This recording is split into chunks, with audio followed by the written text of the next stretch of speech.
Um amigo meu veio me visitar e perguntou por que eu dormia no quarto dos fundos. Minha nora sorriu com desprezo e disse: "Esta casa é minha. As velhas se calam." Ela não fazia ideia de quem ele era. E só 10 minutos depois... Sabe aquele momento em que você percebe que sua vida inteira está prestes a mudar? Pois bem, o meu aconteceu numa terça-feira, 15h37 da tarde, quando a campainha tocou. Eu estava na lavanderia, ou melhor, no que sobrou dela, porque meu quarto agora ficava ali, espremido entre a máquina de lavar e a parede úmida que nunca secava. 2 metros por 3. Uma janela minúscula que mal deixava a luz entrar. O cheiro de mofo grudava na minha pele como uma segunda roupa, daquelas que você não consegue tirar nem lavando 3 vezes. Quando ouvi a voz de Henrique na sala, meu coração deu um salto. Henrique. Fazia 6 meses que eu não via meu velho amigo. 6 meses desde que Ingrid tinha, aos poucos, cortado todos os meus laços com o mundo exterior. "A senhora está muito cansada para receber visitas", ela dizia aos meus amigos na porta. "Ela anda tão confusa ultimamente, melhor não incomodar. Se você ainda não se inscreveu no canal, inscreva-se agora, porque o que vem a seguir vai mexer com cada fibra do seu corpo, e você vai querer acompanhar até o final." Saí da lavanderia devagar. Minhas articulações doíam, não só pela idade, mas porque aquele colchão fino, daqueles de espuma barata, estava destruindo minha coluna. Eulália, que durante 40 anos dormia em cama king size com colchão ortopédico importado, agora acordava com dores que subiam da lombar até o pescoço. Quando cheguei à sala de estar, minha sala, que Arthur e eu decoramos tijolo por tijolo ao longo de 4 décadas, a cena me cortou como vidro. Ingrid estava sentada na minha poltrona vitoriana. Aquela poltrona de veludo verde esmeralda que pertenceu à minha avó, trazida de navio lá de Portugal em 1932. Ela estava com as pernas cruzadas, unhas vermelhas batucando no braço da poltrona, sorriso de quem é dona de tudo. Henrique estava de pé, terno cinza impecável, pasta de couro italiano na mão. Seus olhos, aqueles olhos castanhos inteligentes que eu conhecia havia 40 anos, passearam pela sala. Ele viu tudo. As manchas no tapete persa que ninguém mais limpava. O retrato de casamento meu e do Arthur, que antes ficava na parede principal e agora estava jogado num canto, virado para a parede. As almofadas bordadas à mão pela minha mãe, amarrotadas e sujas. E então ele me viu, magra demais. O vestido que eu usava era velho, desbotado, não porque eu não tivesse outros, mas porque Ingrid tinha trancado meu closet e dizia que roupa boa era desperdício para quem não sai de casa. Meu cabelo, que sempre mantive bem cortado e pintado, estava grisalho e despenteado. Eu parecia 10 anos mais velha do que realmente era. Eulália. A voz dele saiu baixa, controlada. Mas eu conhecia Henrique. Eu via a raiva contida nos cantos da boca dele. "Que bom ver você." Antes que eu pudesse responder, Ingrid se levantou. 30 anos, corpo de quem frequenta a academia religiosa, cabelo liso e brilhante caindo nas costas. Ela usava um vestido caríssimo, comprado com meu dinheiro, percebi depois, e tinha aquele ar de dona da casa que me fazia sentir uma intrusa na minha própria vida. "Henrique, que surpresa!" ela disse, voz melosa, falsa. "Não sabia que você estava na cidade." "Cheguei ontem de Paris," ele respondeu, olhos fixos nela. "Achei que vinha visitar minha velha amiga. Mas me diga, Ingrid." Ele fez uma pausa, olhando ao redor. "Por que Eulália está dormindo no quarto dos fundos?" O silêncio que caiu na sala foi pesado como chumbo. Caio, meu filho, estava sentado no sofá, meu sofá, onde Arthur e eu assistíamos filmes aos domingos. Ele baixou os olhos. Não me defendeu. Não disse nada. Apenas afundou no assento como quem quer desaparecer. Ingrid, porém, sorriu. Aquele sorriso que eu tinha aprendido a odiar. Um sorriso que não chegava aos olhos. "Henrique", ela disse cruzando os braços. Você entende, né? Idosos precisam de cuidados especiais, e aquele quarto é mais adequado, mais próximo do banheiro de serviço, mais prático para a rotina dela. Ela fez uma pausa, e então soltou as palavras que ficariam gravadas na minha memória para sempre. Esta casa é minha agora. E as velhas? Bem, as velhas precisam entender seu lugar e se calar. Eu senti como se tivessem enfiado uma faca no meu peito. Não pela primeira vez. Ingrid já tinha me humilhado de várias formas nos últimos meses.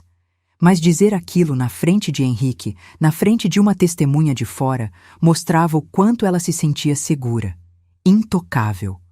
O que ela não sabia é que Henrique não era apenas um amigo qualquer.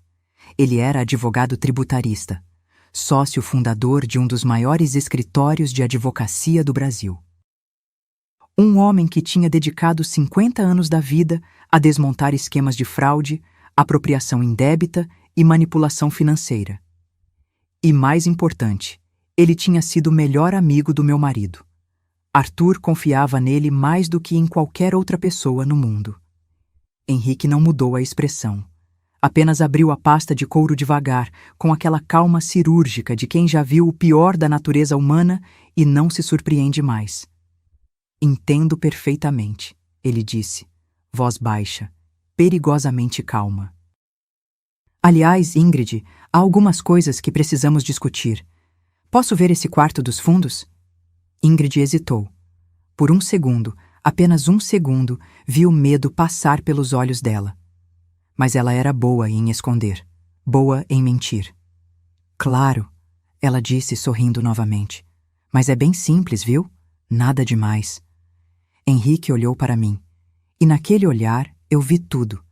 Eu vi que ele sabia, que ele tinha vindo preparado, que os próximos 10 minutos iriam mudar tudo. Porque Henrique não tinha vindo me visitar por acaso. Ele tinha vindo cumprir uma promessa que fez ao meu marido 3 anos atrás, 2 meses antes de Arthur morrer. E Ingrid estava prestes a descobrir que tinha acabado de declarar guerra à pessoa errada. Mas antes que eu soubesse o que Henrique guardava naquela pasta, eu precisava entender como tinha chegado até ali. Como uma mulher de 68 anos, que construiu uma vida inteira, tinha sido reduzida a uma sombra no próprio lar. Deixa eu te contar como se apaga uma pessoa aos poucos. Não é com violência, não é com gritos, é com pequenos gestos, comentários soltos, sorrisos falsos. É como uma erosão. Você não vê a pedra sendo destruída, mas um dia olha e não sobrou nada. Quando Arthur morreu, há 3 anos, meu mundo desabou. 42 anos de casamento não se apagam facilmente. Ele teve um infarto fulminante numa manhã de domingo, enquanto regava as orquídeas no jardim. Caiu ali mesmo, entre as flores que ele tanto amava. Nem deu tempo de eu me despedir direito. Os primeiros meses foram um borrão de dor. Caio foi maravilhoso, preciso admitir. Ele dormia aqui em casa 3 vezes por semana, fazia compras comigo, sentava ao meu lado no sofá só para me fazer companhia. Meu filho. Meu único filho. Eu achava que jamais o perderia. Mas então apareceu Ingrid. Eles se conheceram num evento corporativo. Caio trabalha como gerente de projetos numa empresa de tecnologia. Ingrid era coordenadora de marketing, bonita, articulada, cheia de charme. 8 meses depois do funeral, Caio me apresentou ela num almoço de domingo. Lembro até hoje. Ela chegou com um buquê de lírios brancos. Porque a senhora merece flores, disse ela, sorrindo. Elogiou tudo na casa, a decoração, os quadros, as louças. Que bom gosto, dona Eulália. Esta casa tem história em cada canto. Eu gostei dela. Juro que gostei. Quando Caio me contou, 3 meses depois, que eles iam casar, eu abracei os dois. Dei minha bênção. Arthur teria ficado feliz em saber que nosso filho tinha encontrado alguém. O casamento foi bonito. Simples, mas elegante. Ingrid usou um vestido de renda que realçava cada curva do corpo dela. Durante a festa, ela veio até mim e disse: Obrigada por me aceitar na família, sogra.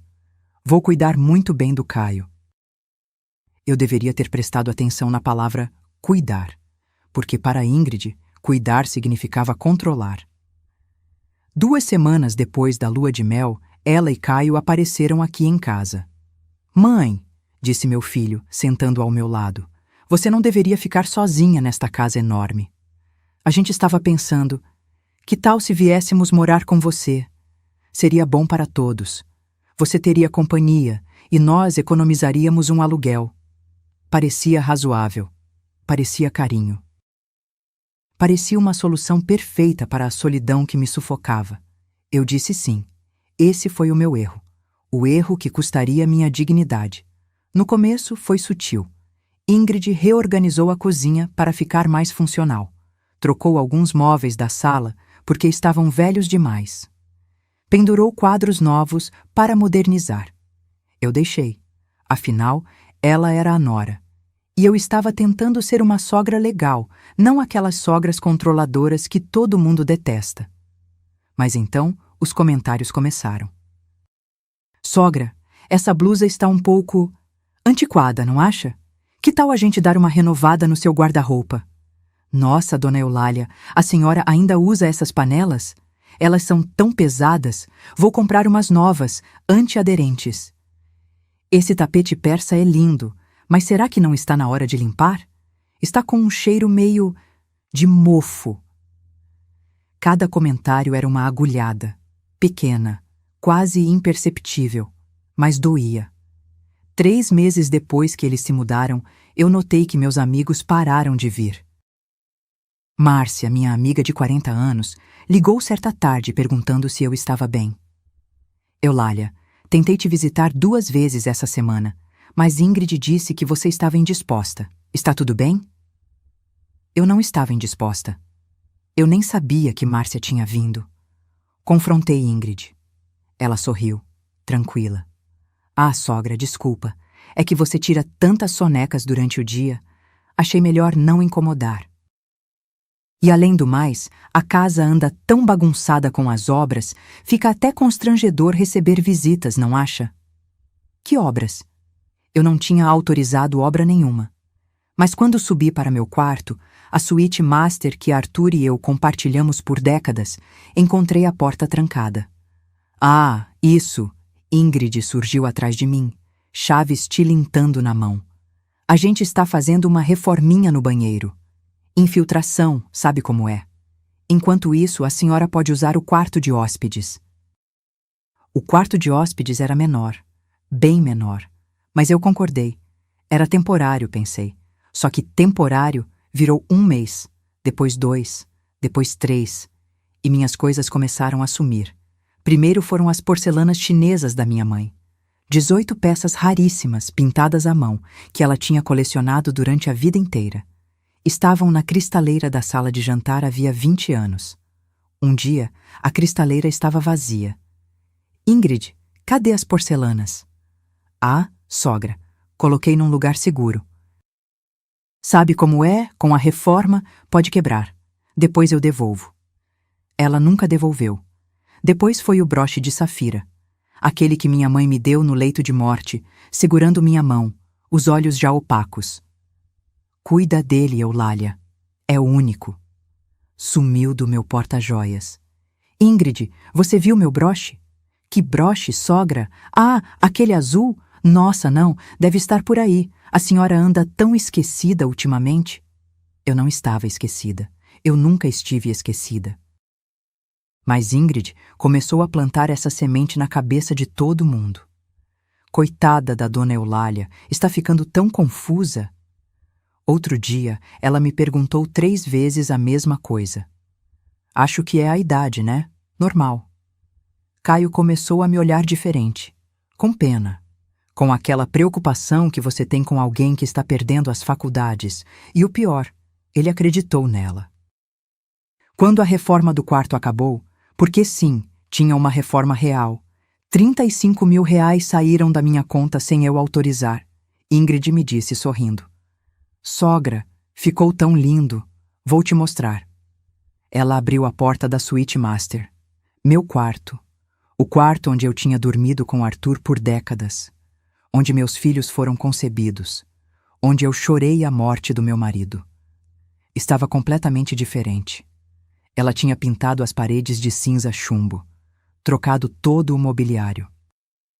A cama era nova, moderna, estofada. O guarda-roupa embutido tinha portas espelhadas. O banheiro estava reformado com mármore Carrara e acabamentos dourados. Estava lindo, estava caro, e não tinha nada meu ali. Onde estão minhas coisas? Minha voz saiu tremendo. Ah, aqueles móveis velhos? Doei, sogra. Estavam tão gastos, mas olha que maravilha ficou. Ela tinha doado. A cama onde meu marido morreu. O guarda-roupa que meu pai me deu de presente de casamento. A penteadeira vitoriana que pertenceu à minha avó. Tudo.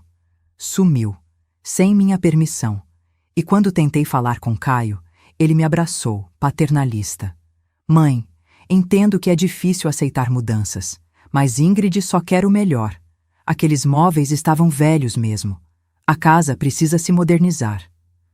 Não era sobre móveis, era sobre memória. Era sobre respeito, era sobre quem eu era.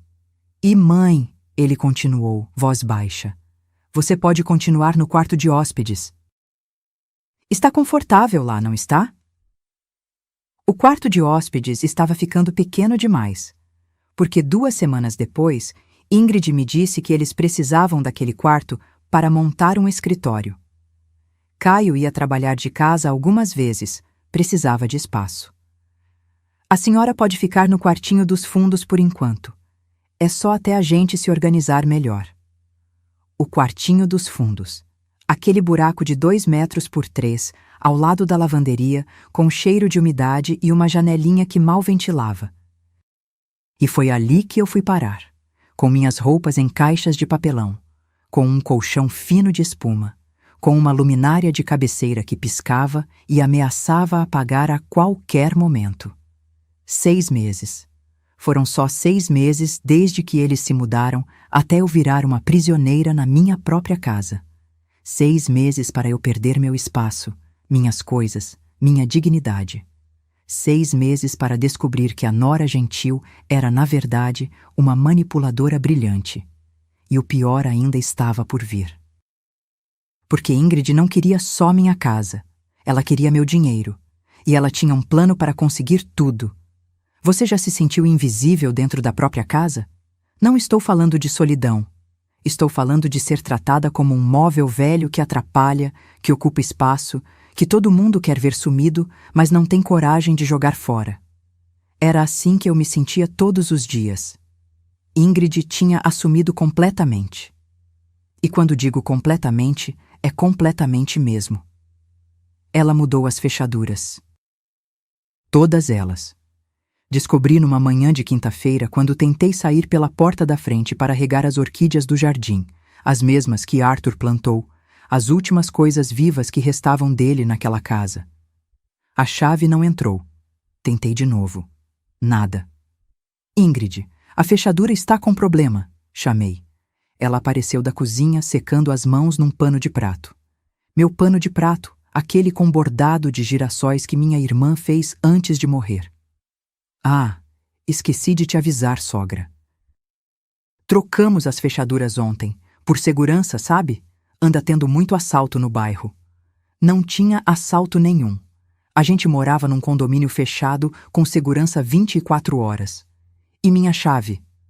Ah, só eu e o Caio temos. É mais seguro assim. Se você precisar sair, é só me avisar que eu abro. Precisar pedir permissão para sair da minha própria casa. Deixa isso afundar um pouco. Mas o pior não eram as fechaduras. O pior era ver Ingrid usando minhas coisas como se fossem dela. Como se ela tivesse construído aquela vida. Como se cada objeto não tivesse uma história, uma memória, um pedaço de mim. A baixela de prata, por exemplo. 128 peças que minha avó trouxe de Portugal em 1932. Cada talher, cada prato, cada travessa tinha uma marca, um peso, uma alma. Eu usei aquela baixela no meu casamento, nas bodas de prata, no aniversário de 80 anos da minha mãe. Ingrid usava para jantar com as amigas dela. Toda sexta-feira, ela organizava jantares, chamava 5, 6 amigas, mulheres da idade dela, cheias de botox, unhas feitas, roupas de marca. Elas chegavam rindo alto, com suas bolsas caras e seus perfumes enjoativos que tomavam conta da casa inteira. E Ingrid servia em meus pratos, meus cristais, meus talheres de prata. Eu ficava trancada no quartinho dos fundos. Podia ouvir as risadas, o tilintar das taças, a música alta. Era como se eu não existisse. Como se minha presença fosse um constrangimento que precisava ser escondido. Uma vez, eu ousei sair. Estava com sede, queria apenas um copo de água. Atravessei o corredor, entrei na cozinha. As amigas de Ingrid estavam ali, sentadas ao redor da mesa de jantar. Minha mesa, aquela de mogno maciço que Arthur e eu compramos numa antiquário em Ouro Preto há 30 anos. Elas pararam de falar quando me viram. O silêncio foi instantâneo e pesado. Ah, sogra! Ingrid se levantou, sorrindo, mas os olhos estavam duros. Precisa de alguma coisa? Só vim pegar água. Claro, claro. Vou te trazer no quarto, fica tranquila. Volta pra lá que você deve estar cansada. Ela me escoltou de volta como se eu fosse uma criança. Ou pior, como se eu fosse uma louca que não podia circular livremente. Quando voltou com o copo de água, ouvi ela dizer às amigas rindo: "Coitada, a idade está chegando, fica meio perdida às vezes." Elas riram também. Riram de mim. E naquela noite, enquanto elas bebiam vinho da adega que Arthur cultivou durante 20 anos, garrafas que custavam R$ 450 cada uma, eu fiquei no quartinho, olhando para o teto manchado de mofo, sentindo o gosto amargo da humilhação. Mas o que realmente me quebrou foi descobrir o que ela andava fazendo com meu dinheiro. Arthur tinha me deixado bem. Muito bem. Além da casa, que valia R$ 1.200.000, ele tinha investimentos, aplicações, uma aposentadoria generosa. Eu recebia cerca de R$ 18.000 por mês. Não era rica, mas era confortável. Suficiente para viver bem, viajar, ajudar meu filho. Só que o dinheiro começou a sumir. No começo, foram pequenas quantias. Ingrid me pedia para assinar cheques para pagar as contas da casa. Supermercado, luz, água, internet. Fazia sentido. Eles estavam morando comigo, era justo dividir as despesas. Eu assinava sem pensar muito. R$ 8.500, R$ 12.000, R$ 15.000. Mas então comecei a notar. R$ 15.000 de supermercado? Nós éramos só 3 pessoas. Mesmo comprando produtos caros, não dava isso. Pedi para ver as notas fiscais. Ah, sogra, joguei fora sem querer.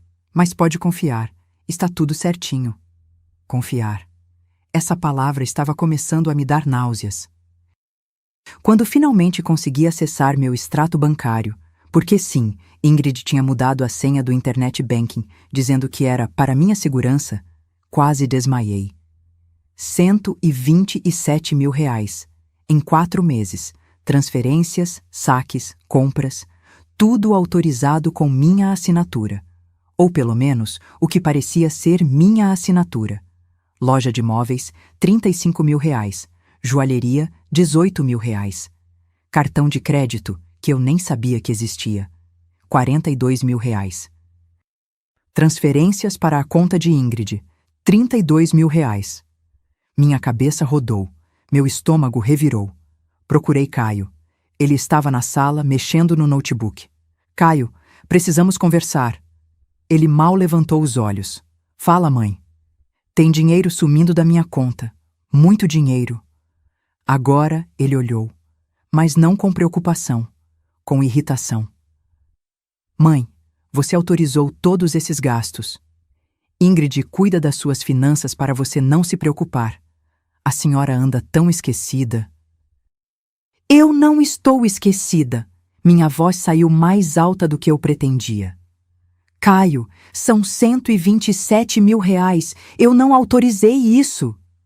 Mãe, pelo amor de Deus, Ingrid está te ajudando. Se não fosse por ela, você estaria perdida nessa casa enorme, sem saber pagar uma conta. Você deveria agradecer em vez de ficar inventando essas coisas. Inventando. Meu próprio filho estava me chamando de mentirosa. Caio, eu criei você sozinha depois que seu pai morreu, quando você tinha 10 anos.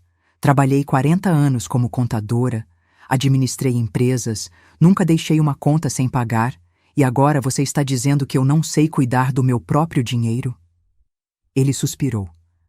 Aquele suspiro cansado de quem lida com uma criança teimosa. Mãe, a idade chega para todo mundo. Não é vergonha nenhuma. Mas você precisa aceitar ajuda. Ele voltou ao notebook. A conversa para ele tinha acabado. Para mim, alguma coisa tinha morrido ali, porque eu percebi. Caio tinha escolhido, e ele não tinha escolhido mim. Naquela noite, sentada no colchão fino do quartinho dos fundos, eu chorei. Chorei pela primeira vez desde que Arthur morreu. Chorei pelo meu casamento, pelo meu filho, pela minha casa, pela minha dignidade. Mas no meio das lágrimas, uma coisa começou a crescer dentro de mim.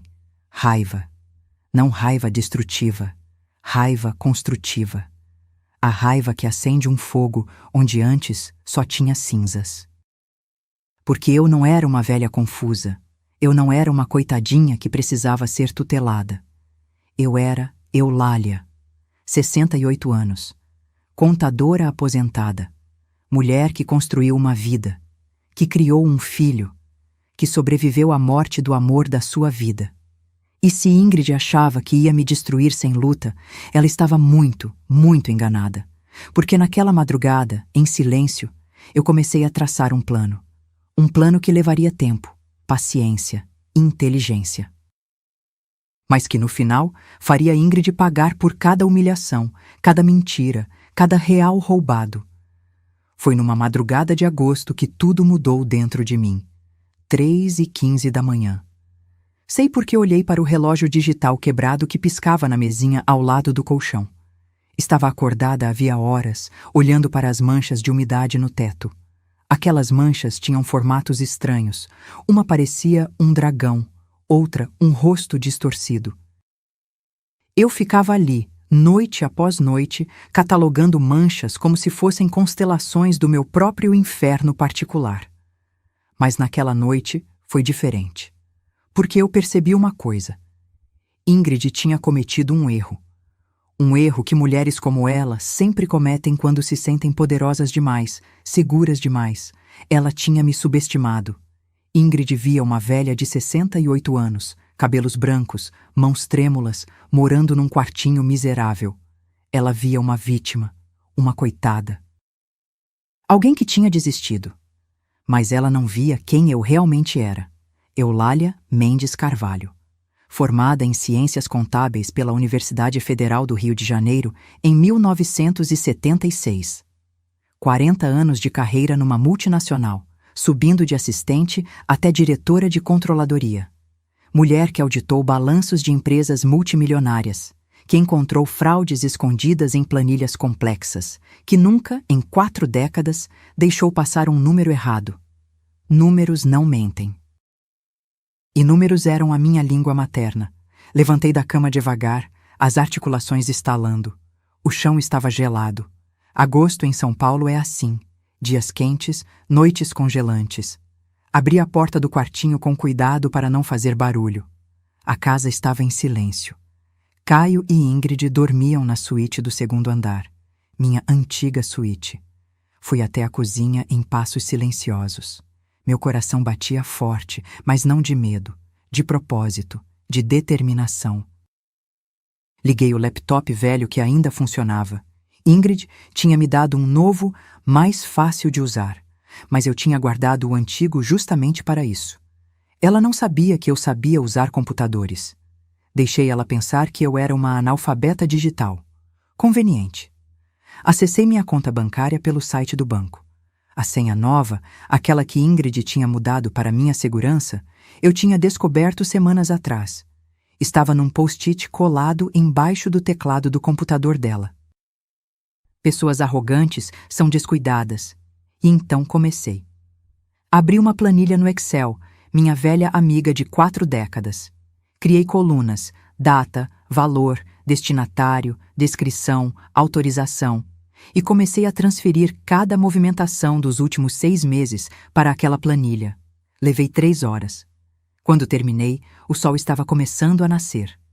Uma luz pálida entrava pela janela da cozinha, iluminando minha obra. R$ 186.400. Esse era o valor total que tinha sumido da minha conta.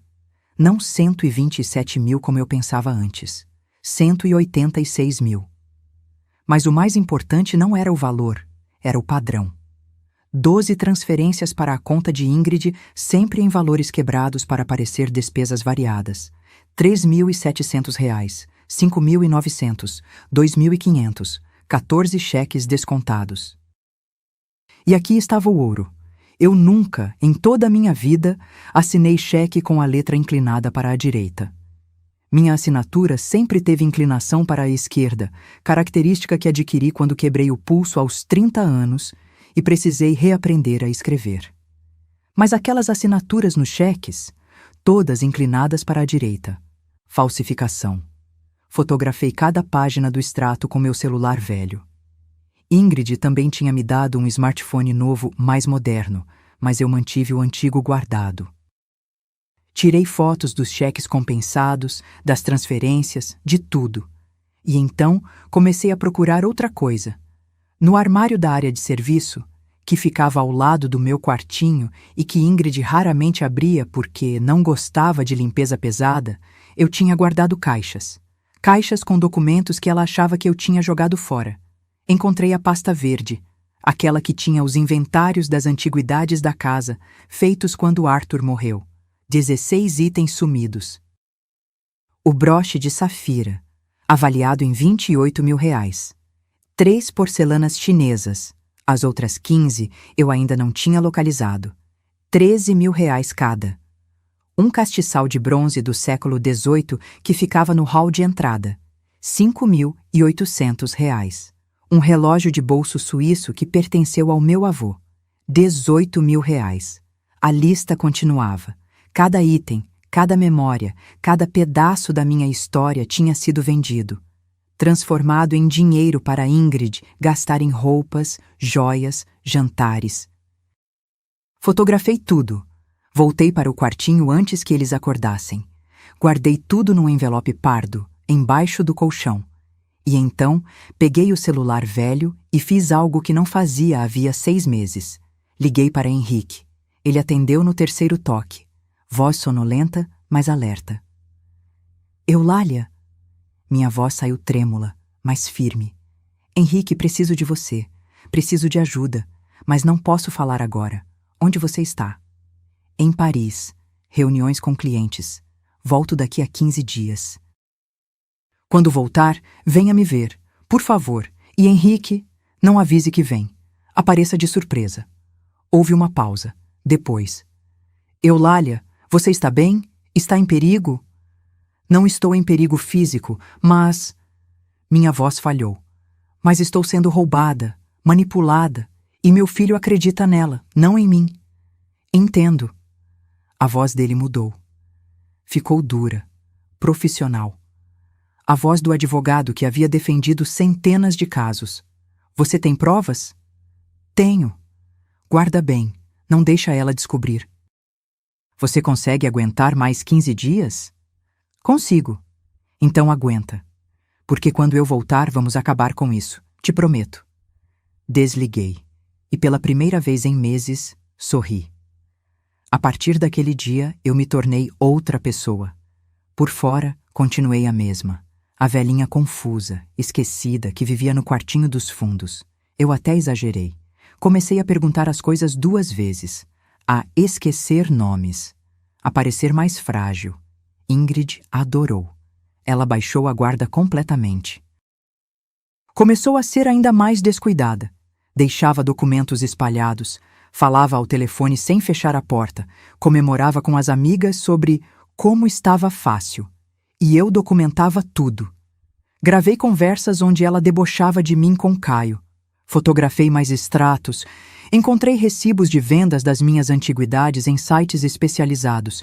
Descobri que ela tinha aberto um cartão de crédito em meu nome com limite de R$ 50.000, todo estourado. 15 dias. Foi o tempo que Henrique levou para voltar de Paris. 15 dias que pareceram 15 anos. Mas eu aguentei. Porque eu sabia que a vingança servida fria é mais saborosa.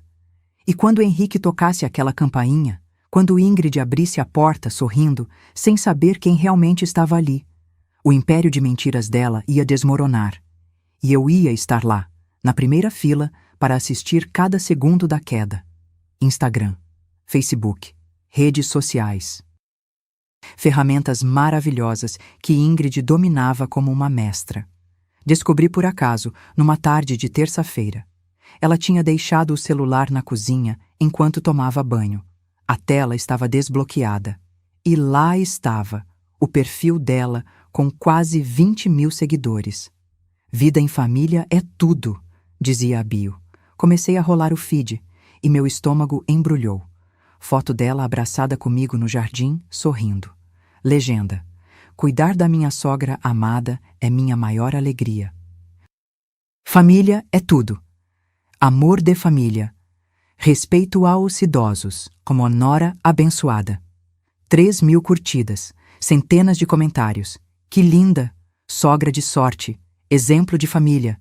Deus te abençoe por cuidar dela. Eu lembrava daquele dia. Lembrava porque tinha passado fome. Era Dia das Mães, 12 de maio. Ingrid tinha preparado um almoço especial. Peru assado, farofa, arroz de açafrão, saladas elaboradas. O cheiro tomou a casa inteira. Meu estômago roncou a manhã toda. Mas ninguém me chamou para comer. Fiquei no quartinho esperando. 1 hora da tarde. 2, 3. Ouvi risos vindos da sala de jantar. Ouvi o tilintar de talheres, de taças. Eles estavam comendo. Ingrid, Caio e mais 4 pessoas que eu não conhecia. Amigos deles. Às 4 da tarde, com tanta fome que estava tonta, saí do quarto. Fui até a cozinha. A mesa estava sendo desmontada. Ingrid guardava as sobras em potes. Ah, sogra. Desculpa. Achei que você estava dormindo. A gente te chamou, mas você não respondeu. Mentira. Ninguém tinha me chamado. Eu tinha ficado acordada o tempo todo, justamente esperando. Ainda tem comida? Minha voz saiu pequena. Odiava ter que pedir. Ah, só sobrou um pouquinho de farofa e salada. Mas serve, né? Deixa eu te fazer um prato. Ela me serviu num prato de plástico, daqueles descartáveis que se usa em piquenique. 2 colheres de farofa fria, 3 folhas de alface murchas, um pedaço minúsculo de peru, mais osso que carne. As sobras. Sobras do meu próprio dinheiro, da minha própria casa, no Dia das Mães. E 30 minutos depois, ela postou aquela foto. Nós 2 sorrindo no jardim. Ela tinha me pedido: vem, sogra, vamos tirar uma foto linda. Eu fui, porque parte de mim ainda queria acreditar que existia algo ali, algum resquício de humanidade. A foto estava perfeita, o sorriso dela, genuíno, o meu, cansado mas presente. Ninguém veria a fome, ninguém saberia da humilhação. Mas o que realmente me destruiu foi descobrir o que ela estava fazendo com minhas coisas. Comecei a procurar na internet, sites de antiquários, marketplaces, leilões. Usei descrições dos itens que tinham sumido. E encontrei. O castiçal de bronze. Século XVIII. Trabalho português em relevo. Vendido 3 semanas atrás por R$ 2.800 num site chamado Relíquias do Passado. O vendedor? Usuário Ingrid Antiques. Ela nem tinha se dado ao trabalho de disfarçar o nome. Continuei procurando. Uma porcelana chinesa da minha mãe, R$ 3.500. Outra, R$ 3.200. Um conjunto de 6 xícaras de porcelana inglesa que minha avó trouxe de Londres em 1940, vendidas por R$ 5.000. Cada item tinha uma foto. Algumas tiradas aqui mesmo, na minha sala. Eu reconhecia a parede ao fundo, o carpete. Ela estava vendendo minha história. Pedaço por pedaço. transformando memórias em dinheiro. E o pior, nos anúncios, ela descrevia tudo como herança de família, peças raras, antiguidades valiosas. Ela sabia exatamente o que estava vendendo, sabia o valor. Não era ignorância, era roubo calculado. Fotografei cada anúncio, salvei os links, documentei tudo no meu arquivo secreto. Mas foi numa quinta-feira que consegui a peça mais importante do quebra-cabeça. Ingrid estava no jardim, falando ao telefone. A porta da cozinha estava entreaberta. Eu estava lavando louça. Sim, porque mesmo morando num quartinho, eu ainda era obrigada a ajudar nas tarefas domésticas. E ouvi: "Não, mãe, relaxa, está tudo sob controle." A voz dela estava animada. A velha não suspeita de nada, completamente manipulada. Peguei meu celular tremendo, abri o gravador, apertei o botão vermelho. "Quanto tempo ainda?" Era a voz de outra mulher, provavelmente a mãe de Ingrid. "Ah, sei lá, ela tem 68. Pode viver mais uns 10, 15 anos. Mas não importa. Assim que ela morrer, esta casa vale mais de 1 milhão. Já consultei 3 imobiliárias. E tem os investimentos dela também. Deve ter uns 400 mil aplicados." Silêncio. Depois: "Mas e o Caio? Ele não vai querer vender?" Ingrid riu, uma risada baixa, maldosa. "Mãe, o Caio faz o que eu quero. Ele acredita em tudo que eu falo. Já convenci ele que a mãe está com princípio de demência. Quando ela morrer, vamos vender tudo, dividir o dinheiro e finalmente viver nossa vida." Sem essa velha chata me enchendo o saco. Minha mão tremia tanto que quase derrubei o celular, mas continuei gravando. E se ela descobrir alguma coisa? Descobrir o quê? Ela mal sabe usar celular. Vive trancada naquele quartinho, sem contato com ninguém. Eu cortei todos os amigos dela. Ninguém vem visitar. Ela está completamente isolada. É a vítima perfeita. Vítima perfeita. Essas palavras ecoaram na minha cabeça como um tiro. "Além do mais," Ingrid continuou, voz cheia de veneno, "já consegui quase 200 mil dela. Mais uns meses e limpo o resto. Quando ela perceber, se perceber, já vai estar tudo na minha conta. E aí? O que ela vai fazer? Processar o próprio filho? Nunca." A ligação acabou. Ingrid voltou para dentro assobiando. Eu fiquei ali, parada, celular na mão, gravação salva. 200 mil. Ela tinha roubado 200 mil. Mais do que eu tinha calculado. Mas agora eu tinha a confissão. Na voz dela, clara. Irrefutável. Subi para o quartinho com as pernas bambas. Tranquei a porta por dentro. A única coisa que Ingrid ainda me permitia fazer. Sentei na cama e chorei. Mas não chorei de tristeza. Chorei de raiva, de indignação, de uma fúria tão profunda que parecia queimar por dentro. Porque agora eu tinha tudo. Documentos, fotos, planilhas, gravações. E em 8 dias, Henrique voltaria de Paris. 8 dias para o castelo de mentiras de Ingrid desmoronar. 8 dias para ela descobrir que a vítima perfeita era, na verdade, muito mais inteligente do que ela jamais imaginou. E quando aquela campainha tocasse, quando Henrique entrasse pela porta com sua pasta de couro e seus olhos de advogado implacável, Ingrid ia aprender uma lição que nunca, jamais esqueceria. Terça-feira. 15h37. Eu sei porque olhei para o relógio do micro-ondas da lavanderia quando ouvi o som. Um som que mudaria tudo. A campainha.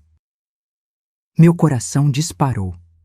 Henrique tinha me mandado mensagem de texto 1 hora antes. Uma mensagem curta, objetiva. "Chego às 15h30.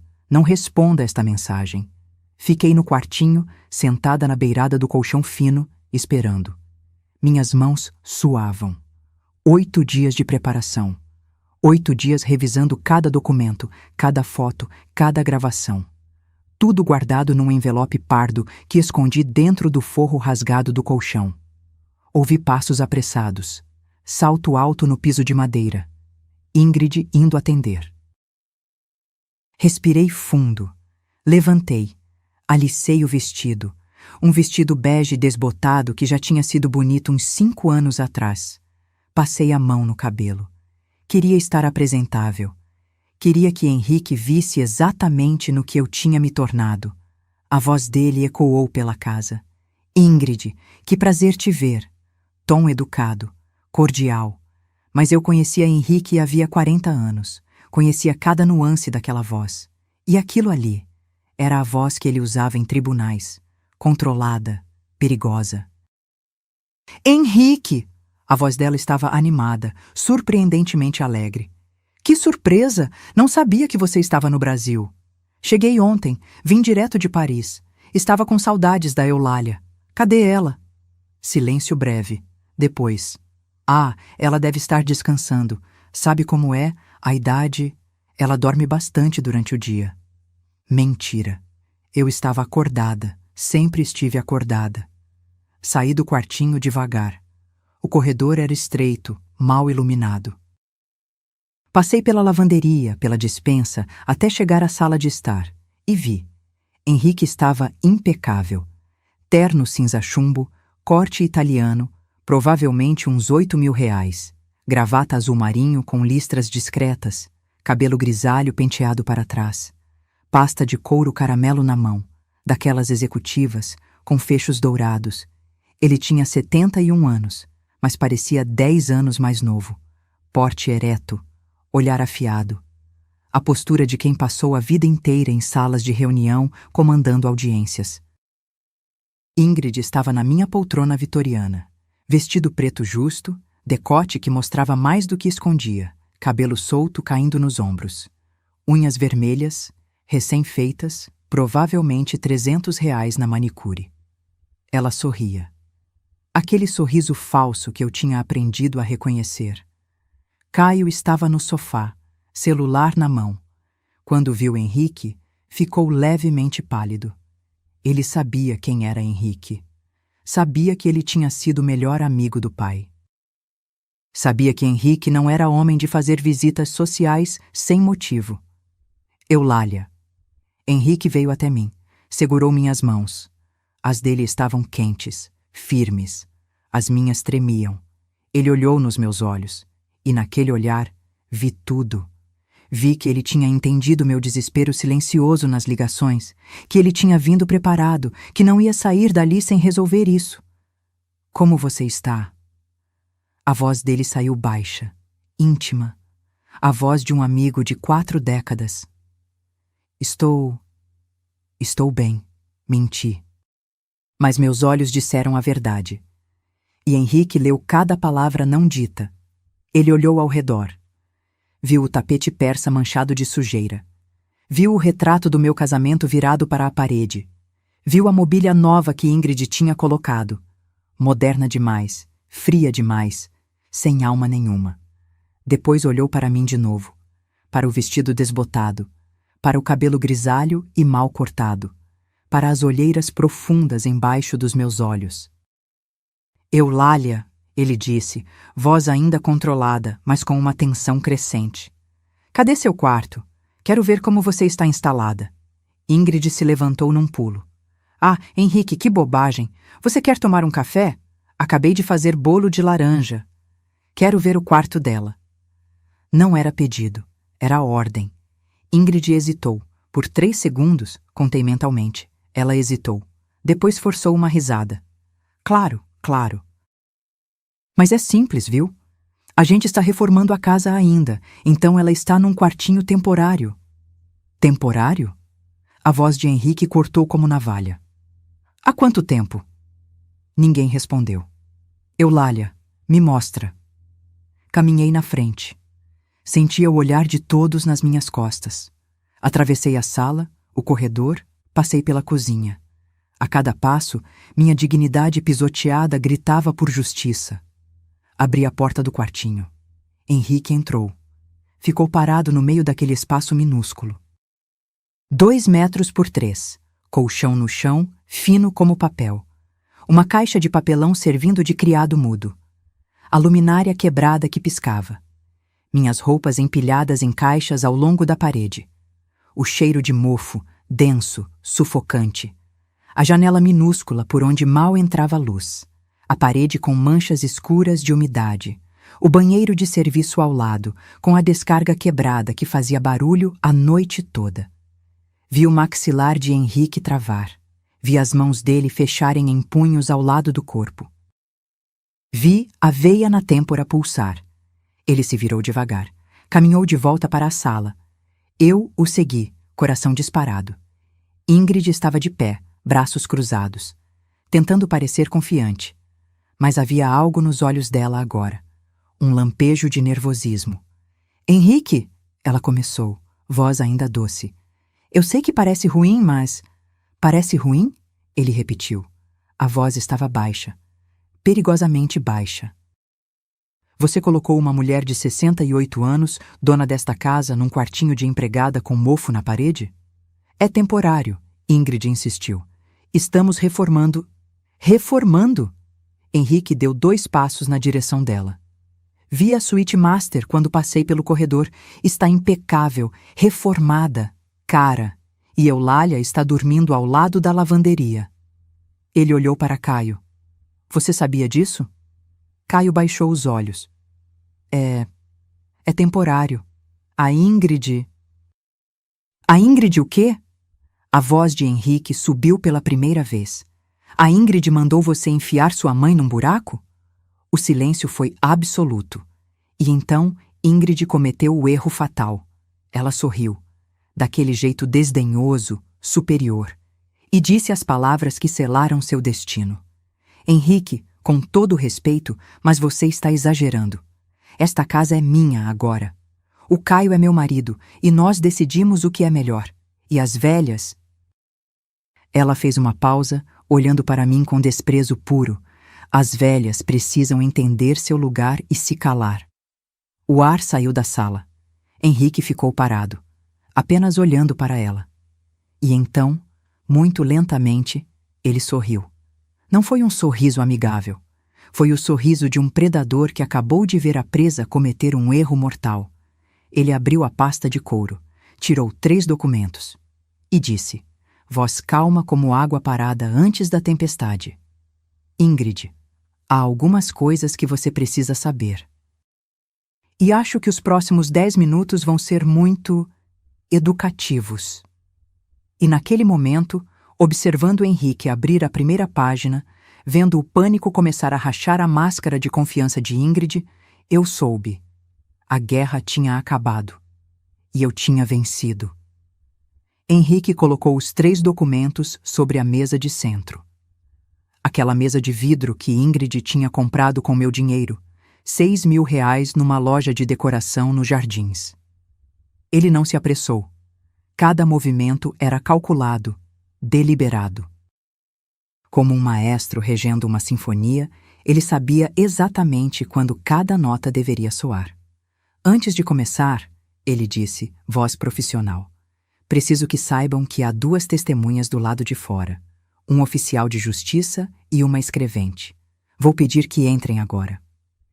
Ele abriu a porta da frente. 2 homens entraram. Um de terno escuro, pasta preta debaixo do braço. O oficial. Uma mulher de uns 40 anos, óculos quadrados, tablet na mão, a escrevente. Boa tarde, disse o oficial. Estamos aqui como testemunhas oficiais deste ato. Ingrid ficou branca. Toda aquela confiança, aquele ar de superioridade, começou a rachar como porcelana fina sendo esmagada. Testemunhas de quê? Ela perguntou. A voz saiu fina, aguda. O que está acontecendo? Está acontecendo, Henrique respondeu, pegando o primeiro documento. Que a senhora Eulália Mendes Carvalho, aqui presente, outorgou-me uma procuração há exatamente 17 dias. Procuração com poderes específicos e irrevogáveis pelo prazo de 5 anos para representar todos os seus interesses legais, financeiros e patrimoniais. Ele mostrou o documento.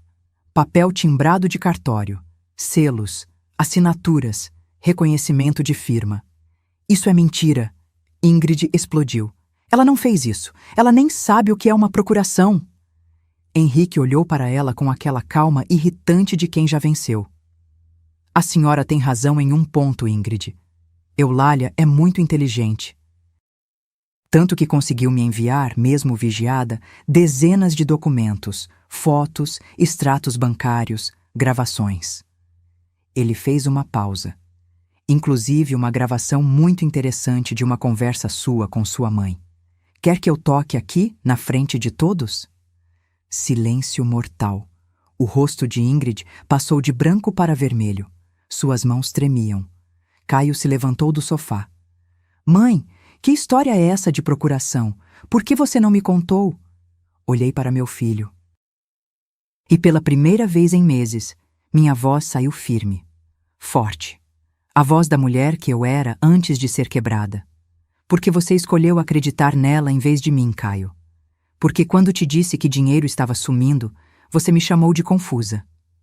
Porque quando te mostrei que eu estava dormindo num buraco, você disse que era temporário. Você não merecia saber. Ele abriu a boca. Fechou. Não tinha resposta. Henrique continuou. Documento número 2. Ele desdobrou uma folha com tabelas, números, destacadores coloridos. Perícia grafotécnica. Contratei um dos melhores peritos do país. Ele analisou 14 cheques emitidos da conta da senhora Eulália nos últimos 6 meses. Total, R$ 83.600. Ele apontou para as assinaturas ampliadas na folha. Todas essas assinaturas são falsas. A inclinação está errada. A pressão da caneta é diferente. Os loops das letras não correspondem. Eulália nunca assinou esses cheques. Mas ela me deu autorização, Ingrid gaguejou. Ela pediu para eu assinar porque estava com artrite. Artrite? Henrique arqueou uma sobrancelha. Interessante, porque os laudos médicos da senhora Eulália, que também estão aqui, não mostram nenhuma artrite incapacitante. Na verdade, ela está em perfeita saúde cognitiva e física para sua idade. Ele pegou o terceiro documento. E este era grosso, grampeado, oficial.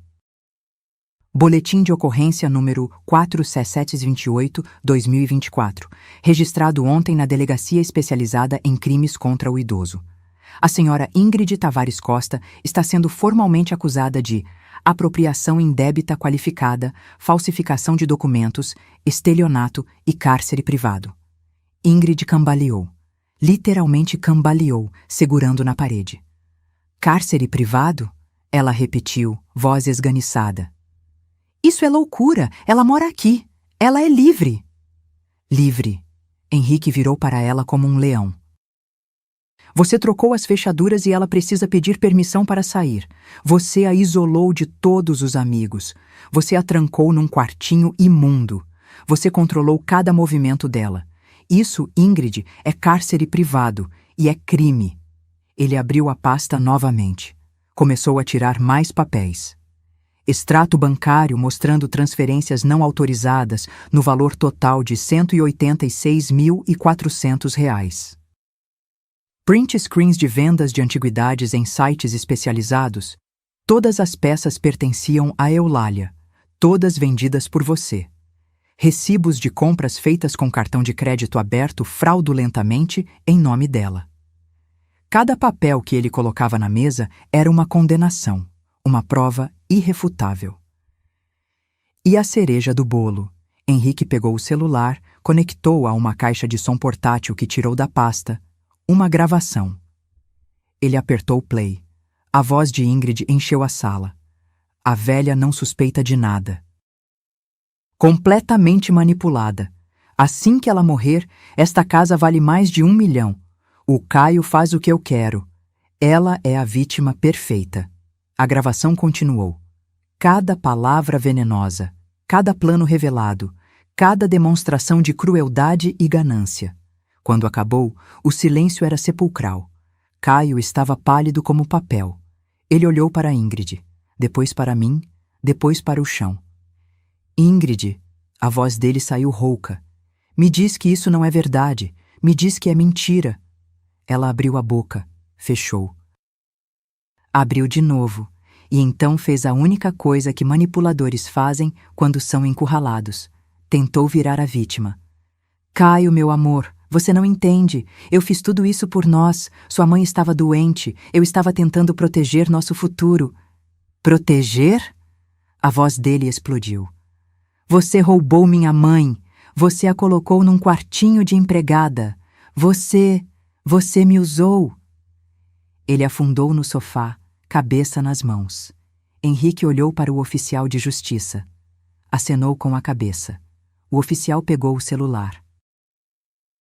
Discou. Falou baixo. Pode vir. Está confirmado. Virei para Henrique. O que vai acontecer agora? Ele me olhou.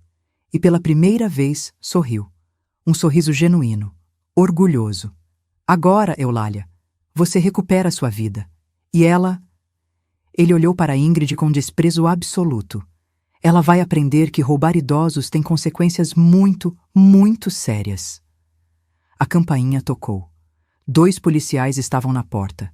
E Ingrid finalmente entendeu que o jogo tinha acabado. E ela tinha perdido tudo. Os 2 policiais entraram na sala como se fossem parte de uma coreografia que Henrique tinha ensaiado perfeitamente. Uma policial mulher, baixa, cabelo preso em coque apertado, expressão profissional. Um policial homem, alto, ombros largos, algemas penduradas no cinto. Senhora Ingrid Tavares Costa? A policial perguntou. Ingrid estava encostada na parede, respiração acelerada. Os olhos dela corriam de um lado para o outro, procurando uma saída que não existia. Eu tenho direito a um advogado, ela conseguiu dizer. Claro que tem, a policial respondeu, voz neutra. Pode ligar para ele da delegacia. Por enquanto, preciso que venha conosco. A senhora está sendo conduzida para prestar depoimento sobre acusações de estelionato qualificado, apropriação indébita e falsificação de documentos. Isso é ridículo. Eu não fiz nada. Ingrid tentou soar indignada, mas a voz saiu esganiçada, desesperada. Caio, faz alguma coisa. Fala para eles que isso é mentira. Meu filho estava sentado no sofá, cabeça baixa, mãos tremendo. Ele levantou os olhos, vi lágrimas ali. Pela primeira vez, acho que ele realmente estava vendo quem Ingrid era. Ingrid, a voz dele saiu quebrada. Você realmente fez isso? Roubou minha mãe? Eu não roubei. Eu administrava o dinheiro dela, para o nosso bem, para a nossa família. Nossa família? Caio se levantou num pulo. Você colocou minha mãe para dormir numa lavanderia. Você vendeu as coisas dela. Você me fez acreditar que ela estava doente. A máscara de Ingrid finalmente caiu. E o que apareceu embaixo era puro veneno. Ah, é? E você acha que foi difícil te manipular, Caio? Ela cuspiu as palavras. Bastou eu chorar 2 vezes e dizer que sua mãe estava confusa e você acreditou em tudo. Você é fraco. Sempre foi. O tapa que ela deu nele, não fisicamente, mas emocionalmente, foi brutal. Vi meu filho recuar como se tivesse levado um soco. Senhora, vamos ter que pedir que nos acompanhe, o policial disse, dando um passo à frente. Ingrid tentou correr. Tentou realmente correr para o corredor. Mas a policial foi mais rápida. Segurou o braço dela com firmeza profissional. Não resista. Vai ser pior para a senhora. Me solta. Seus incompetentes. Vocês não sabem quem eu sou. As algemas fizeram um clique metálico ao redor dos pulsos dela. E naquele som, tão final, tão definitivo, algo dentro de mim se quebrou. Não de tristeza, de alívio. 45 anos de humilhação. 6 meses de inferno. Tudo resumido naquele clique. Enquanto levavam Ingrid, ela gritava. Gritava que era injustiça, que eu era uma velha louca, que Henrique tinha me manipulado, que isso não ia ficar assim. A vizinhança tinha saído para ver. Dona Marta do número 23, com o cachorrinho dela. Seu Pedro, que morava na esquina, sempre tão educado. A família jovem do número 19, com as 2 crianças pequenas. Todos viram Ingrid sendo colocada na viatura, algemas nos pulsos, gritando feito louca. E eu senti vergonha.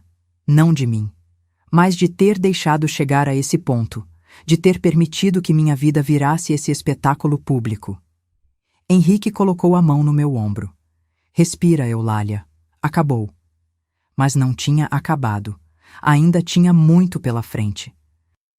Quando as viaturas partiram, sirenes desligadas, mas com a humilhação completa de Ingrid sendo levada em plena luz do dia, Caio se virou para mim. Mãe! A voz dele quebrou. Mãe, eu não sabia. Eu juro que não sabia. Olhei para ele. Meu filho. Meu único filho. Que eu carreguei, criei, amei incondicionalmente por 36 anos. Você não quis saber, Caio. É diferente. Mas ela me enganou. Ela te enganou porque você permitiu. Cortei. Minha voz estava firme agora. Firme e cansada. Quantas vezes eu te disse que dinheiro estava sumindo? Quantas vezes eu reclamei do quartinho? Quantas vezes você me viu magra, triste, apagada e escolheu acreditar nela em vez de mim? Ele não respondeu, porque não havia resposta. Henrique abriu a pasta novamente. Caio, você não foi preso hoje, mas precisa saber que também foi intimado a depor. A polícia vai investigar se você sabia ou participou ativamente desses crimes. Por ora, você é considerado testemunha. Mas dependendo do que descobrirem, pode virar cúmplice. Caio empalideceu ainda mais. Eu não sabia. Eu juro que achei que ela estava cuidando da minha mãe. Então você foi incompetente, Henrique respondeu, brutal. Porque qualquer filho que realmente se importa teria percebido que a própria mãe estava dormindo num buraco. O oficial de justiça se aproximou com mais documentos. Doutor Henrique, a liminar foi deferida. A senhora Eulália tem posse exclusiva da residência a partir deste momento. O senhor Caio tem 72 horas para retirar seus pertences pessoais. O quê? Caio olhou de um para o outro. Vocês estão me expulsando da casa? Esta casa pertence à sua mãe, Henrique explicou. Apenas a ela. E após tudo o que aconteceu, ela tem o direito legal de decidir quem mora aqui, e ela decidiu que você precisa sair. Caio me olhou. Olhos vermelhos, rosto destruído. Mãe! Você está me expulsando? Eu sou seu filho. E aqui, neste momento, eu precisava fazer a coisa mais difícil que uma mãe pode fazer. Você é meu filho, concordei. Mas você também foi conivente com meu sofrimento. E eu preciso de tempo, Caio. Preciso de espaço. Preciso desta casa de volta. Preciso de mim de volta. Mas eu não tenho para onde ir. Você tem um salário de 12 mil reais por mês como gerente de projetos, Henrique respondeu. Pode alugar um apartamento, pode se virar. Sua mãe se virou a vida toda. Agora é sua vez.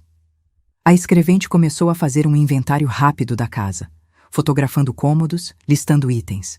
Henrique explicou que era para documentar tudo, cada móvel, cada objeto, para comprovar o que tinha sido roubado ou vendido. E foi durante esse inventário que descobriram mais.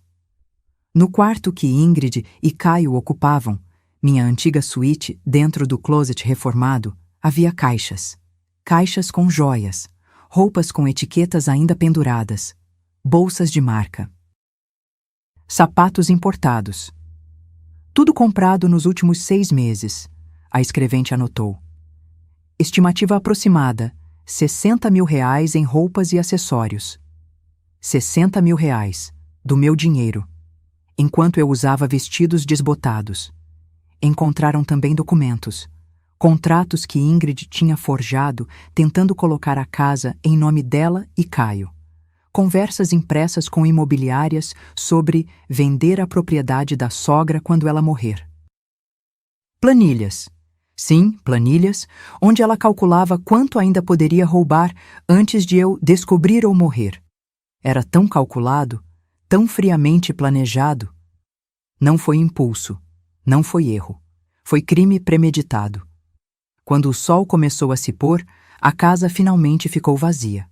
Caio tinha saído, não sem antes tentar me abraçar, o que eu recusei. O oficial e a escrevente foram embora com pilhas de documentos. Ficamos só eu e Henrique.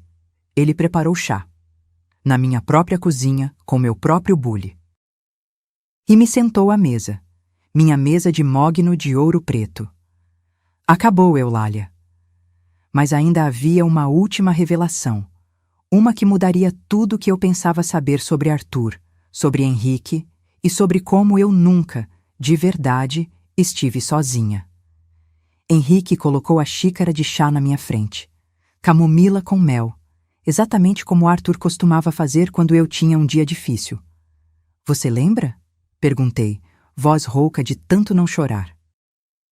Lembro de tudo sobre vocês dois, ele respondeu, sentando na cadeira ao meu lado. 42 anos de amizade não se apagam. Ele tomou um gole do próprio chá. Ficou em silêncio por um momento, apenas olhando pela janela da cozinha.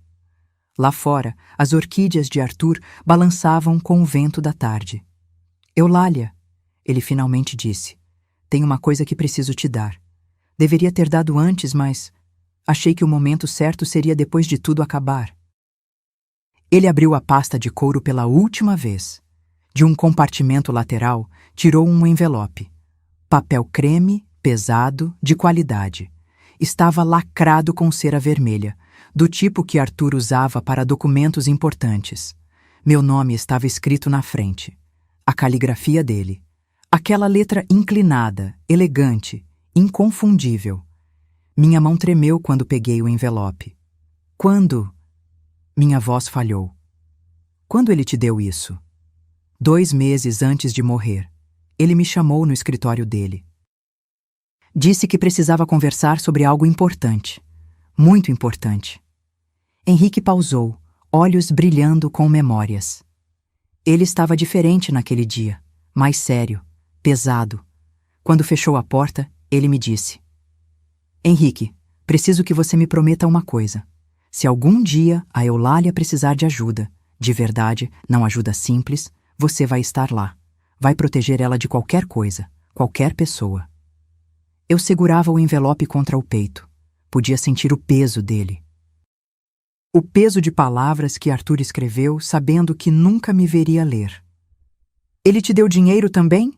Perguntei, lembrando do que Henrique tinha mencionado antes. 150 mil reais. Disse que era para custos legais, se fosse necessário. Para garantir que você nunca ficasse desamparada, mesmo que isso significasse processar pessoas que você ama. 150 mil. Arthur tinha guardado isso, planejado isso, previsto isso. Ele sabia? Minha voz saiu num sussurro. Ele sabia sobre Ingrid? Não sobre Ingrid especificamente. Mas ele desconfiava do Caio, da influência que pessoas erradas poderiam ter sobre ele. Arthur amava o filho de vocês, Eulália, mas ele conhecia as fraquezas dele. Isso doeu. Doeu porque era verdade. Com dedos trêmulos quebrei o lacre de cera. Abri o envelope. Dentro, 3 páginas escritas à mão. A letra de Arthur preenchendo cada linha com cuidado. Comecei a ler, e precisei parar na primeira frase porque as lágrimas começaram a cair. Lê em voz alta, Henrique pediu gentilmente. Ele gostaria que eu ouvisse também. Respirei fundo, limpei os olhos e li. Minha querida Eulália, se você está lendo isso, significa que eu já parti. Significa que você está sozinha de uma forma que nunca imaginou que estaria. E significa, provavelmente, que algo deu errado. Muito errado. Eu te conheço, meu amor. 42 anos de casamento me ensinaram cada detalhe de quem você é. Sua força, sua bondade. Mas também sua dificuldade em impor limites quando se trata de pessoas que você ama. Por isso deixo esta carta com Henrique. Porque sei que se chegou ao ponto de você precisar dele, é porque você tentou resolver sozinha e não conseguiu. É porque provavelmente te feriram, te usaram, te fizeram sentir pequena. E eu não posso permitir isso. Mesmo morto, não posso permitir que alguém destrua a mulher que construiu uma vida comigo. Desconfio do Caio. Sei que isso é duro de ler. Sei que você vai querer defender nosso filho, mas eu vi coisas, Eulália.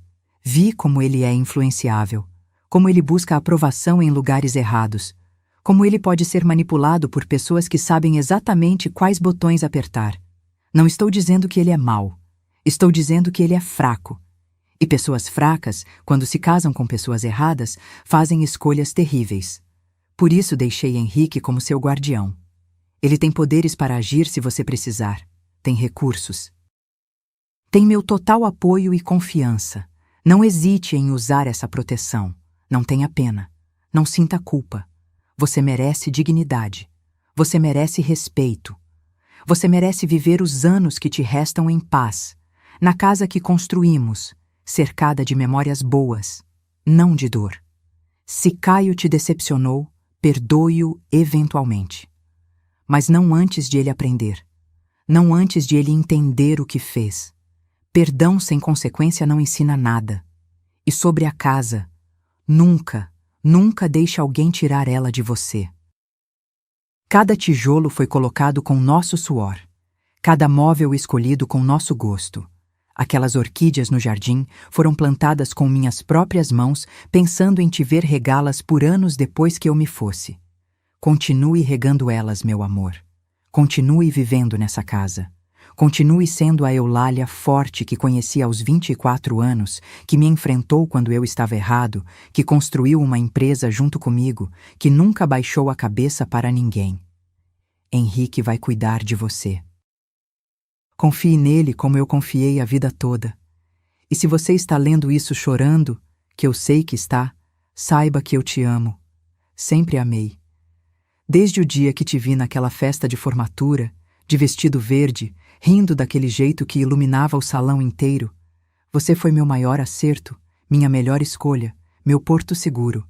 Agora seja isso para você mesma, com todo o meu amor, ontem, hoje e sempre, Arthur. Terminei de ler e não consegui segurar. Desabei. 42 anos de amor resumidos em 3 páginas. Um homem que, mesmo sabendo que ia morrer, pensou em me proteger, que previu meu sofrimento e tentou evitar. Henrique colocou a mão sobre a minha. Não disse nada. Apenas ficou ali. Chorei por Arthur, pela vida que tivemos, pela vida que ele não viu. Chorei por mim, pelo inferno que passei. Chorei por Caio, pelo filho que ele poderia ter sido e não foi. Mas no meio das lágrimas, algo mais surgiu. Gratidão, porque Arthur tinha razão. Ele sempre teve razão. E mesmo depois de morto, através de Henrique, através daquela carta, através do plano que ele construiu, Arthur ainda estava me protegendo. Eu nunca estive sozinha. Nunca. Ele me procurou num sábado de manhã. Henrique disse baixinho. 2 semanas depois daquela conversa no escritório, levou todos esses documentos, instruções detalhadas, contatos, estratégias. Ele montou um plano completo caso você precisasse um dia se defender legalmente de alguém. Ele sabia que ia morrer? Não sei, mas ele sabia que precisava te preparar um escudo, mesmo que você nunca soubesse que ele existia. Segurei a carta contra o peito de novo. Podia quase sentir Arthur ali, seu cheiro de loção pós-barba, seu jeito calmo de resolver problemas, sua risada baixa quando eu fazia piada ruim. Obrigada, disse para Henrique, por cumprir a promessa. Eu faria de novo 1000 vezes, ele respondeu. Vocês 2 foram minha família quando eu não tinha ninguém. Quando minha esposa morreu, quem me acolheu? Você e Arthur. Quando quase desisti da advocacia, quem me deu força? Você e Arthur. Isso... Ele apontou para os documentos espalhados na mesa. Isso foi o mínimo que eu podia fazer. Ficamos sentados ali, na cozinha que Arthur e eu reformamos juntos há 15 anos, bebendo chá enquanto o sol se punha completamente. E pela primeira vez em 6 meses, eu me senti em casa, de verdade em casa. Mas ainda havia um caminho pela frente. Recuperar não era só sobre justiça legal, era sobre reconstruir, reaprender a viver e decidir o que fazer com os cacos de uma relação mãe-filho que tinha sido estilhaçada, 3 meses depois. Sentei na varanda da casa, minha casa, com uma xícara de café e o jornal da manhã. Novembro tinha chegado com aquele calor gostoso de São Paulo, o tipo de manhã em que o céu fica azul sem nenhuma nuvem. As orquídeas de Arthur estavam floridas, roxas, brancas, amarelas. Eu regava elas todos os dias, como ele pediu na carta, e cada vez que via uma flor nova desabrochar, sentia que ele estava ali, de alguma forma, sorrindo. A sentença de Ingrid tinha saído na semana passada. 4 anos e 3 meses de prisão em regime semiaberto. Condenação por estelionato qualificado, falsificação de documentos e apropriação indébita. A juíza tinha sido dura. Durante a audiência, ela olhou para Ingrid e disse algo que ficou gravado na minha memória. Crimes contra idosos demonstram uma crueldade particular. A senhora não roubou apenas dinheiro, roubou dignidade, paz, segurança, roubou de quem deveria proteger. Ingrid teria que restituir R$220.400, tudo que tinha desviado, com juros e correção monetária, mais 50 mil de danos morais. Como ela não tinha esse dinheiro, os bens foram arrestados. As roupas de grife, as joias, tudo vendido em leilão judicial. Nem assim deu para cobrir a dívida toda. O restante ela vai pagar em prestações pelo resto da vida. Justiça poética? Talvez. Mas não me trouxe a alegria que eu imaginava. Só trouxe fechamento. Porque vingança não cura. Justiça não apaga 6 meses de humilhação. O que cura é reconstruir. E foi isso que fiz. A primeira coisa foi recuperar o que Ingrid tinha vendido. Henrique contratou um investigador particular que rastreou cada item. O broche de safira da minha mãe? Estava numa joalheria em Moema. Comprei de volta por R$32.000, 4 mil a mais do que Ingrid recebeu. As porcelanas chinesas?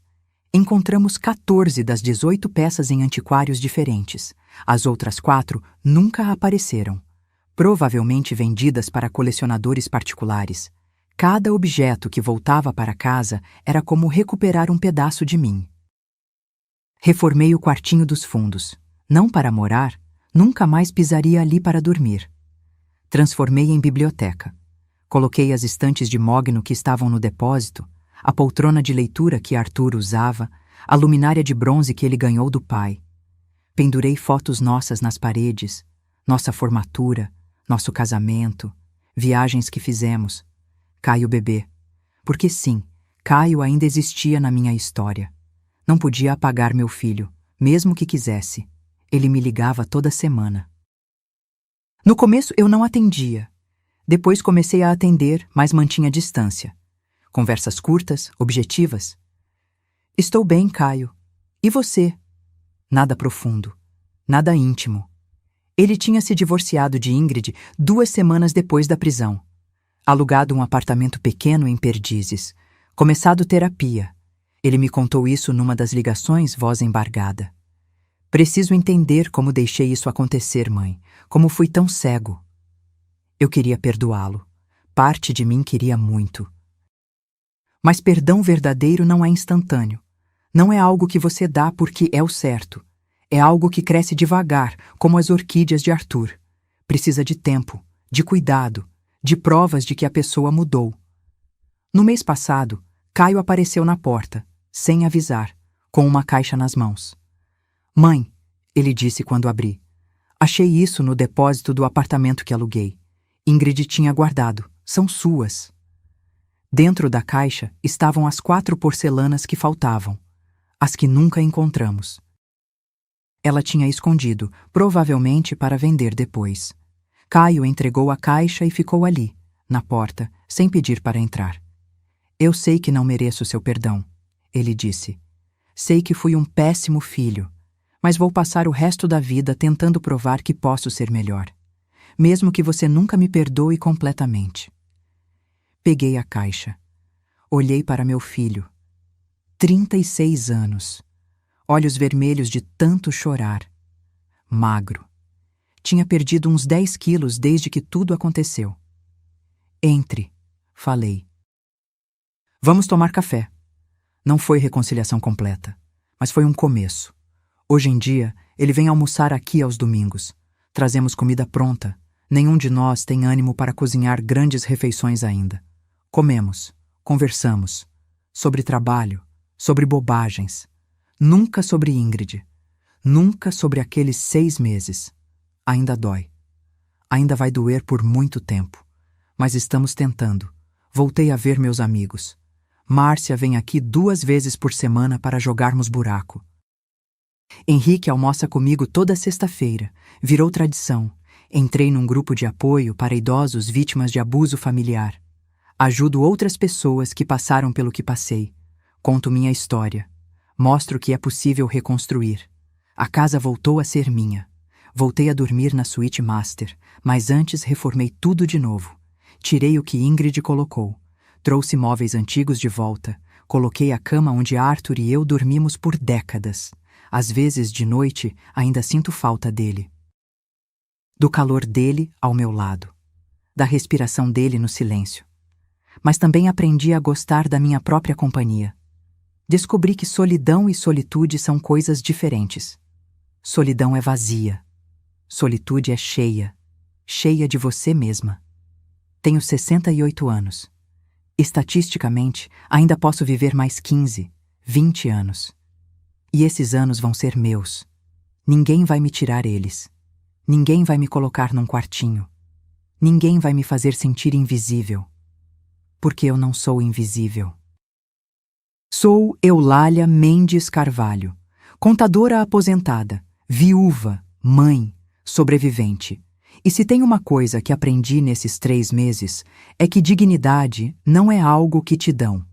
É algo que você reclama, que você luta para manter, que você protege com unhas e dentes. Olho para as orquídeas balançando no vento, para o céu azul sem nuvens, para a xícara de café fumegante na minha mão, e sorrio, porque hoje, finalmente, eu voltei a ser eu mesma. Se você está assistindo isso e reconhece essa história, seja na sua vida ou na de alguém que você ama, saiba, você não está sozinha. Abuso contra idosos é real, é cruel, e é mais comum do que imaginamos, mas também saiba, você pode reagir, pode buscar ajuda, pode recuperar sua vida. Nunca é tarde para se levantar. Nunca é tarde para dizer não. Nunca é tarde para recuperar sua dignidade. E se você é filha, filho, neto, neta, olhe para os idosos ao seu redor. Realmente olhe. Pergunte se estão bem. Não apenas tudo bem, mas, de verdade, você está sendo tratado com respeito? Está feliz? Está seguro? Porque às vezes a pessoa está gritando por ajuda em silêncio e só precisa de alguém que escute. Esta foi minha história. Real, dolorosa, mas também vitoriosa. E se ela tocou seu coração, me conta nos comentários de onde você está assistindo. Deixe um like para que mais pessoas vejam. E se inscreva no canal para continuar acompanhando histórias de vida como esta. Porque histórias precisam ser contadas, para que outras pessoas saibam que não estão sozinhas e que sempre, sempre existe um caminho de volta para casa. Fim.